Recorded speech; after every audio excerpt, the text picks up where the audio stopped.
Minister, I want to welcome this motion and commend Deputy Ward for bringing it forward.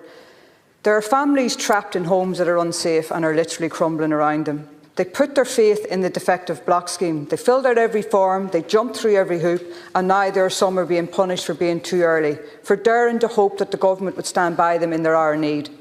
When this scheme first opened, it was sold as a lifeline. But what has it become? A bureaucratic nightmare that is causing inequality and leaves families stranded on outdated costings that are years out of date. This is nothing short of a national scandal. People have every right to feel abandoned by this government. If you take the grant scheme that has gone up, there's approximately 25 families in Clare that are trapped in the original scheme, and these increases mean nothing because they are locked out and forgotten. Take Martina Clare, a woman that did only one thing wrong, and that was to believe the promise of the government.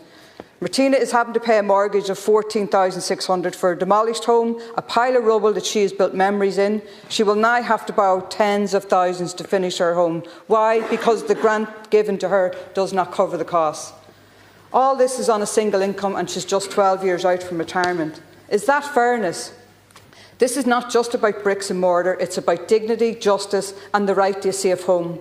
These are real people. Their walls are crackling, their ceilings are falling and their lives are unravelling.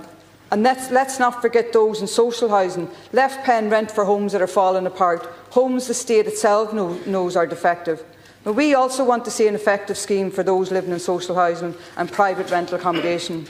This government cannot continue homes the state itself knows are defective.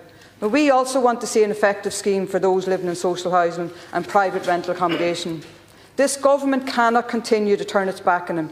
The message from Clare and other areas is loud and clear. We need fairness. We need a government that will stop making excuses and start making things right.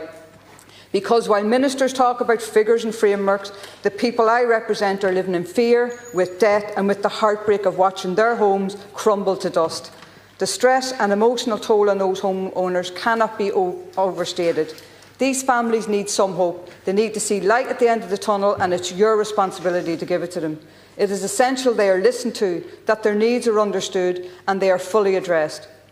We have raised this repeatedly with successive government for years now, and still homeowners are waiting for a raise in the square metre cost and cap, updated grant rates and an extension to the time frame for completing remediation works, legislation to be passed.